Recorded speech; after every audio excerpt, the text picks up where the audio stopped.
ফুটন্ত উত্তপ্ত লাভা এভাবেই টকবক করে ফুটছে। পৃথিবীর নানা প্রান্তে আমরা দেখতে পাই শুধু লাভা নয়, পৃথিবীর নানা নিদর্শন। এভাবে কোথাও দেখেছি গরম লাভা গরম তেলের মতো টকবক করে ফুটছে।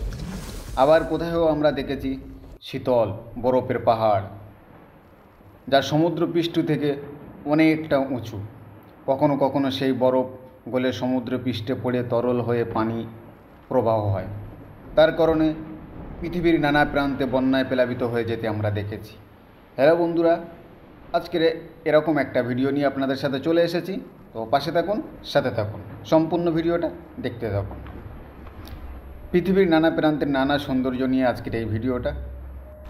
এরকম ভিডিও আমি আগেও করেছি, তো এখন শুরু করেছি সেরকম একটা ভিডিও নিয়ে। পৃথিবীর নানা প্রান্তে নানা নিদর্শন আমরা দেখি। কখনো কখনো পাহাড়, কখনো কখনো বরফ, কখনো কখনো সমুদ্র, সমস্ত সব কিছু দিয়ে পৃথিবীটা সুন্দর করে সাজানো আছে। বরফ যখন গলতে দেখেছি আমরা, পৃথিবীর এক প্রান্ত থেকে অপর প্রান্তে বন্যা প্লাবিত হয়ে যেতে দেখেছি। কোথায় লাভা যখন পৃথিবীর ভূগর্ভ থেকে ওপরে ঠিকরে ওঠে, তখন আমরা দেখেছি জনবসতি বিপদে পড়ে যায়। লাভার রূপ এমন এমন ধারণ করে কখনো কখনো, যা পৃথিবী বসবাসের অযোগ্য হয়ে ওঠে কিছু কিছু জায়গা। সমস্ত সব কিছু দিয়ে আমরা মানুষ একমাত্র দায়ী। প্রাকৃতির সমস্ত সব কিছু আমরা যখন ধ্বংস করি, আমরা নির্মূলভাবে শেষ করি, তখন প্রকৃতি আমাদেরকে চোখে আঙুল দিয়ে দেখিয়ে দেয় যে তোমরা যেটা করছো সেটা ঠিক না। বৃক্ষ ধ্বংস করা থেকে শুরু করে জলবায়ুর পরিবর্তন ইচ্ছা করে ঘটানো, সমস্ত সব কিছু অ্যাকচুয়ালি ঠিক না। সেগুলো আমাদেরকে বুঝে সুঝে সমস্ত সব কিছু করে করা দরকার।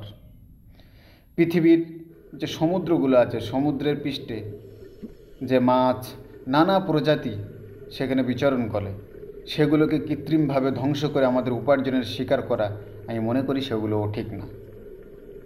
এরকম করতে করতে পৃথিবীর নানা প্রান্তে নানা সব কিছু আমরা মানুষ সমূলে যখন ধ্বংস করছি, তখন প্রকৃতি আমাদের চোখে আঙুল দিয়ে দেখিয়ে দেয় কোথায় কোথাও লাভা পৃথিবীর ভূগর্ভ চিরে পৃথিবীতে বার হয়ে আসে। এমনভাবে বার হয়ে আসে সেখানে মানুষের বসবাসের অযোগ্য হয়ে ওঠে।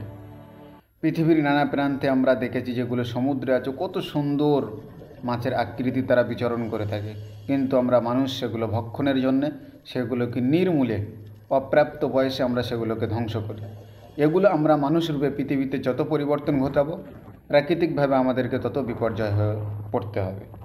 সমুদ্রের পৃষ্ঠে উত্তাল পাতাল কত কিছু আমরা দেখেছি। তাহলে বন্ধুরা, আজকের ভিডিওটা এই পর্যন্ত থাকলো। আমার ভিডিওটা ভালো লাগলে অবশ্যই আমার পেজটিকে ফলো করবে এবং কমেন্ট করবে এবং শেয়ার করবে। ধন্যবাদ।